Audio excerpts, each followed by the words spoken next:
vamos ahora con el tema en la República Mexicana. En esos días se ha hablado sobre la presencia de un caso de cólera, un caso de cólera. Y muchas personas, con todo respeto, no le dan importancia, o número dos, quizás no sepan lo que pueda significar que un caso se convierte en dos, y en tres, y en cuatro, y en 30, y en 100, y en 200, etcétera. Me comunico con el doctor Miguel Ángel Lezana, que es el director general del Centro Nacional de Vigilancia Epidemiológica y Control de Enfermedades. Con él platicamos el otro día de otro asunto diferente. Doctor Lezana, muy buenas tardes. ¿Qué tal, señor Gutiérrez Vivó? Muy buenas tardes, mucho gusto saludarle de nuevo a usted y a su amable audiencia. Le agradezco muchísimo. Sobre el caso de cólera que se dio en México, ¿cuál es la situación hasta este momento, en este viernes? Bueno, efectivamente, señor Gutiérrez Vivó, a principios de este mes de abril, nuestro sistema de vigilancia epidemiológica detectó un caso en un municipio rural del estado de Sinaloa. De hecho, concretamente es una niña, una pequeña de 10 años de edad, en donde tenía un cuadro clínico con diarrea, que es lo típico del cólera, y los estudios de laboratorio demostraron que era efectivamente un caso producido por esta bacteria que causa lo que conocemos como el cólera. Inmediatamente se desplazaron brigadas epidemiológicas, tanto del orden estatal como del orden federal, de aquí de nosotros, al lugar, a hacer una investigación epidemiológica. No se encontró ningún otro caso, o no se ha encontrado ningún otro caso hasta la fecha, pero se tiene una vigilancia muy estrecha, muy permanente sobre esta zona, que les repito es una localidad muy rural, serrana, en el municipio de Sinaloa. ¿Qué significado tiene este hallazgo? Yo creo que eso es muy importante, señor Gutiérrez Vivó. Significa, bueno, primero, que esta bacteria, que como usted y muchos en su audiencia recordarán, causó varios brotes y epidemias en México en los años 90, principios de los años 90, pues de alguna manera ha estado todavía por ahí presente y esporádicamente produce algún caso. Así nos pasó también el año anterior, también en Sinaloa, pero en un municipio distinto, también un caso aislado.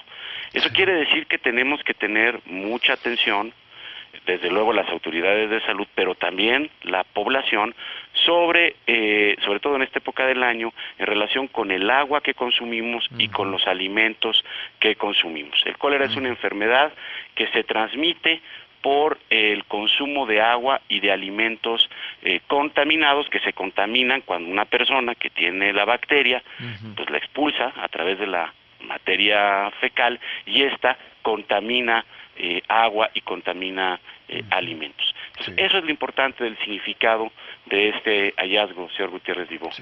Ahora, una persona que contrae precisamente cólera, ¿cuáles son los síntomas iniciales clásicos de esta circunstancia? Bueno, la enfermedad inicia con una diarrea muy intensa. ¿Qué quiere decir muy intensa? Quiere decir que una persona puede tener 5, 6, 8 o hasta 10 evacuaciones en 24 horas. Son evacuaciones muy líquidas, prácticamente la persona está eliminando agua en lugar de materia fecal, y se acompaña también de vómito muy intenso. No es habitual que tenga fiebre, es decir, la persona empieza, se siente bien, y de repente empieza con evacuaciones diarreicas muy líquidas, muy profusas, con vómito, y empieza a tener un decaimiento muy marcado, y esto obedece a la pérdida de líquidos del organismo como consecuencia de la misma diarrea y como consecuencia del vómito. Por ello es muy importante, señor Gutiérrez Vivó, ante estos primeros síntomas, iniciar cuanto antes la rehidratación o la hidratación de la persona que está en estos casos. En México, usted lo conoce muy bien, pero en prácticamente todos los países de Hispanoamérica existen estos sobres de sales rehidratantes recomendados por la Organización Mundial de la Salud, que se diluyen en 1 litro de agua, y se puede iniciar de inmediato a tomar esto para evitar la deshidratación, que es lo que produce las complicaciones y eventualmente puede llegar a producir la muerte en los pacientes con cólera. ¿Existe algún tipo de vacuna sobre esto?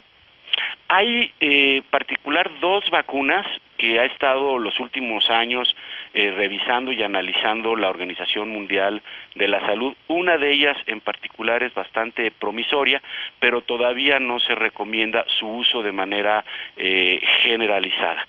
Probablemente en unos pocos años ya la Organización Mundial de la Salud concluya los estudios respectivos y pueda empezarse a utilizar. Es una vacuna que se aplica de manera oral, es decir, es tomada, pero no está todavía disponible, desafortunadamente.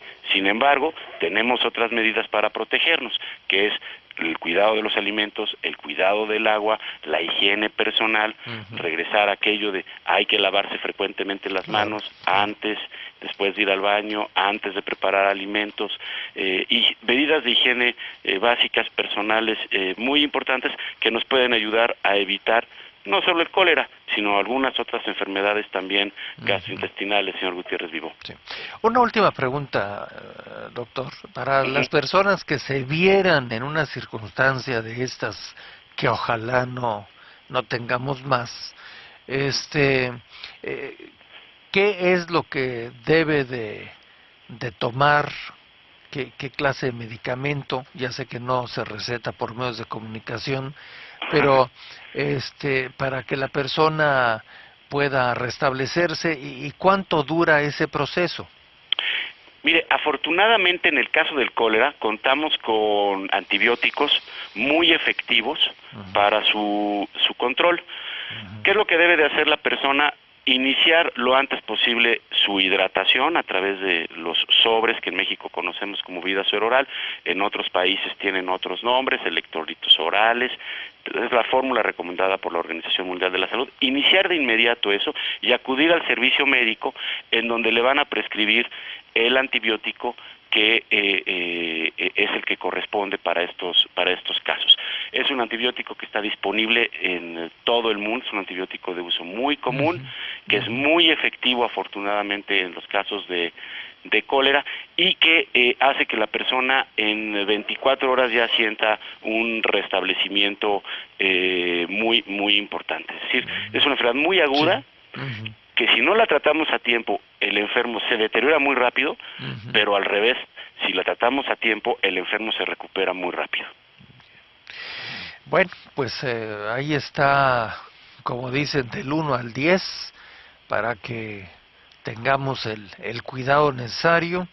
Y sobre el caso de esta niña mexicana, pues cualquier signo de la presencia es muy importante para los gobiernos, para evitar que esto se vuelva luego algo que involucre a muchas más personas y tengamos ahí una situación muy difícil que manejar. Así que con estos datos, pues tomamos nota, doctor. Perfecto, señor Gutiérrez. Sí, es muy importante, es un caso, la niña está perfectamente recuperada, está muy bien, pero significa que la bacteria está ahí y que si nos descuidamos en nuestras medidas de higiene, cualquiera estamos expuestos a padecer esta enfermedad. Sí. ¿Esta bacteria dónde le gusta vivir? En el agua, señor Gutiérrez. En el agua Es donde se encuentra predominantemente. Muchas veces los alimentos se contaminan o bien porque el agua que se utiliza para su elaboración está contaminada, o bien porque la persona que manipula los alimentos no tiene una higiene adecuada en las manos Sí. y entonces contamina con las manos los alimentos. Pero donde le gusta vivir a esta bacteria es en el agua. De hecho, siempre la encontramos muy asociada con la presencia de ríos o con la presencia de estuarios, por ejemplo, en donde muy comúnmente se encuentra. También por ello hay que tener mucho cuidado con el consumo de pescados y mariscos, tratar de evitar el consumo de estos alimentos en forma cruda, consumirlos preferentemente cocidos o asados. El calor mata la bacteria, de tal manera que cualquier contaminación desaparece al calentar los alimentos, al cocerlos o al asarlos, y entonces hay que evitar el consumo de estos alimentos, pescados y mariscos, sobre todo de manera cruda. Muchas veces la gente dice, bueno, pues le pongo limón y con el limón ya se muere la bacteria. Pues no, la cantidad de ácido que le ponemos con el limón normalmente a estos alimentos no es suficiente para matar la bacteria. Entonces no nos confiemos que con el limón es suficiente. Mejor consumirlos cocidos o asados, y de esta manera cuidamos mejor nuestra salud. Bueno, pues ahí está toda la información y muchas gracias nuevamente y gusto en saludarlo, doctor. Igualmente, señor Gutiérrez, como siempre estoy a sus órdenes y muchísimas gracias por la invitación. No, al contrario, muchas gracias a usted. Bueno, pues ya tenemos toda la información sobre este asunto.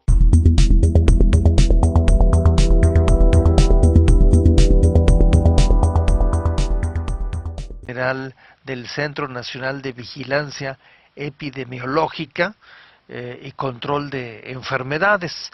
Con él platicamos el otro día de otro asunto diferente. Doctor Lezana, muy buenas tardes. ¿Qué tal, señor Gutiérrez Vivó? Muy buenas tardes, mucho gusto saludarle de nuevo a usted y a su amable audiencia. Le agradezco muchísimo. Sobre el caso de cólera que se dio en México, ¿cuál es la situación hasta este momento, en este viernes? Bueno, efectivamente, señor Gutiérrez Vivó, a principios de... Sepan lo que pueda significar que un caso se convierte en 2, y en 3, y en 4, y en 30, y en 100, y en 200, etcétera. Me comunico con el doctor Miguel Ángel Lezana, que es el director general.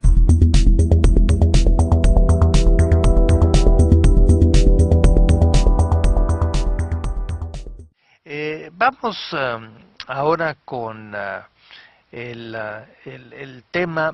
En la República Mexicana, en esos días se ha hablado sobre la presencia de un caso de cólera, y muchas personas, con todo respeto, no le dan importancia, o número dos, quizás no